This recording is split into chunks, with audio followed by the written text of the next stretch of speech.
Recently, Sydney's commuter public have heavily embraced and celebrated the Sydney Metro, a driverless turn-up-and-go train service that continues to grow throughout the city, connecting people in rapid ways. Although the Sydney Metro is a bright new shiny spectacle for Sydney-siders, 12,500 kilometres away in Vancouver, British Columbia, Canada, there has been a driverless metro system since 1985, a system known as the Skytrain. The Skytrain consists of 3 lines. Trains run on frequencies of anywhere from 1 to 10 minutes. That's right, 1 minute. We'll get to that in a moment. But a bit of history first. Vancouverites had their first big taste of the Skytrain during Expo 86.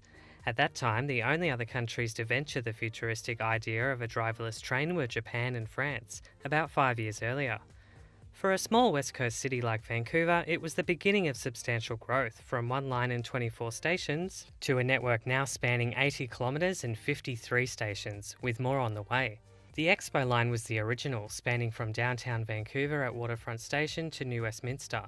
This was extended across the Fraser River to Surrey in 1989 at Scott Road, then further to King George in 1994, which has remained the terminus of the Expo line to this day.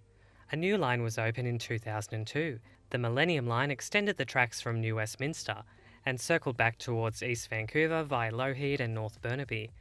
In 2009, just shy of hosting the 2010 Winter Olympics, the Canada Line was opened, linking the quickly growing Richmond and the Vancouver International Airport with downtown Van, also at Waterfront, but a station independent from the Expo and Millennium Lines, as the Canada Line trains are built differently and incompatible with the original lines. In 2016, an extension from Lougheed Town Centre to Coquitlam was opened. Originally named the Evergreen Line, the 6-station extension was eventually deemed part of the Millennium Line. A long-awaited additional extension to the Millennium Line is set to open in 2026, linking the current hub of Commercial Broadway along the Broadway corridor towards Arbutus. This corridor has long been serviced by a rapid bus service, the 99B line, and for years has suffered from overcrowding. The B line will still serve a purpose between Arbutus Station and UBC, as the decision was made, quite controversially, not to extend the SkyTrain service this far. Lastly, another long-awaited extension of the Expo line, a further 16 kilometres to Langley, is in the works, but facing delays and cost blowouts. So how is the SkyTrain system? Well, having lived in Vancouver from 2008 to 2015 and recently revisited, I'd say it's pretty decent. The trains are quick and will get you across the city fast, and with very little waiting time.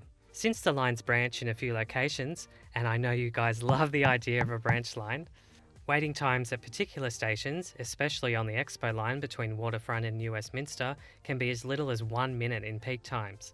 While the branching effect can cause slight bottlenecking, the speed of trains on the tracks and limited times at stations don't have much of a negative effect on trains close behind. The first generation SkyTrains, you might have seen them make a cameo as a New York subway car in Friday the 13th Part 8, are still running to this day, and although it feels a bit rocky and less roomy compared to the newer models, they're still really quick and can fill a platform well. This is where its newer cousin on the Canada Line lacks a bit, with short platforms at each station. The Canada Line trains can only allow for 2 carriages, meaning overcrowding happens easily. Other than that, it's a smooth journey, mostly tunnelled, into or out of downtown. One issue which is a not so common occurrence but would still cause chaos on the SkyTrain system would be the occasional switch failure or tech issue. And as there are no passing tracks on the majority of the SkyTrain or alternative lines, if something happens, it would stop the entire system and throw it into turmoil, leaving passengers stranded for sometimes hours at station, or even more concerningly, between stations, with little to no alternative transport services to get them out of there. Like I said, this is a not common occurrence, but highly chaotic when it does happen. As Vancouver rapidly grows, both in population and price, it is currently the 3rd most expensive city in the world, right behind Sydney in number 2. Further extensions and lines will need to be considered. Vancouver's sprawl has both gone out and up, with each SkyTrain station offering a mini-city of apartments and services, the type of city planning that would make someone in Haberfield shriek with fear. A big one for me would be a connection along the Marine Drive precinct. This would eliminate the need for passengers commuting from YVR in Richmond to go through downtown if they are travelling to New Westminster, Burnaby or Surrey, save at least 30 minutes of travelling time, and also ease pressure on the Canada and Expo lines into downtown Van.